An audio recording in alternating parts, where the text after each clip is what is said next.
咁咧人在澳洲咧就好多嘢做嘅，咁我叫 David 啦。咁樣咧，呢個就我屋企啦。咁今日介紹咩咧？就介紹呢個我刪咗嗰個alarm先啦，alarm好嘈。介紹呢個 hydroponic system。呢個 hydroponic system 做乜嘅咧？而家加咗個網啦。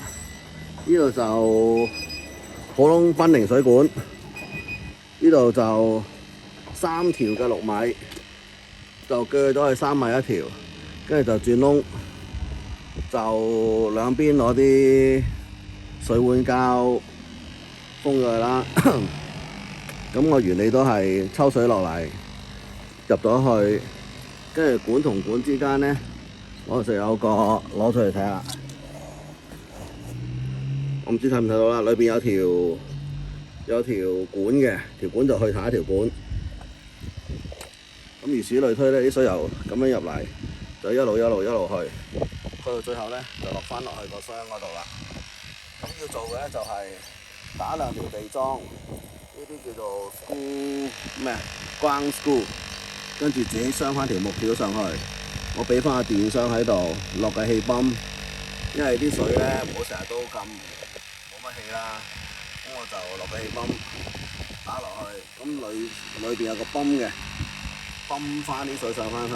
咁我而家又加埋嗰啲生根水。生根水嘅做法咧就係紅糖，即係糖啦，再加呢個酵母粉，發去2日，咁好多二氧化碳嘅，咁幫助啲嘢生根。咁而家種咗咩咧？有種菜心啦，有啲粗有啲幼啦，有啲棵唔知可能苦嗰隻菜。咁有種其他嘅，有種白菜。呢隻唔知係叫皇帝菜定係咩茼蒿啦，好粗嘅。咁呢啲係大棵嗰啲，唔係芥蘭嚟嘅，芥菜好似係咁啊，好巨型，好多個花嗰啲。咁同埋咧，食剩嗰啲嘅菜頭菜尾，食剩嘅葱，食剩嘅芫茜，因為芫茜你食少少嘅啫嘛，但係又要種啊嘛。食剩嘅芫茜塞落去，斬咗去，有葱頭嗰部分，有根嗰部分插翻落喺水嗰度，咁裏邊嗰啲水嚟嘅。咁如果想睇咧，就睇下呢一個係啦，裏邊就有啲 liquid 嘅就冇㗎，不斷咁流咧，由得佢啦。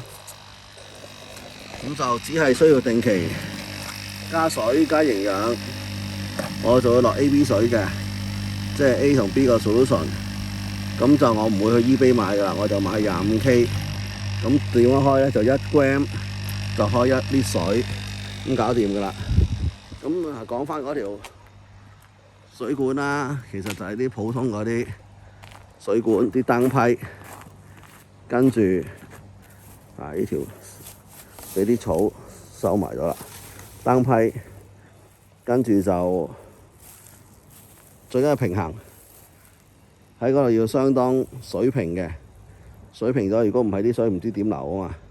水平跟住你自己 adjust 個高度，咁就搞掂㗎啦。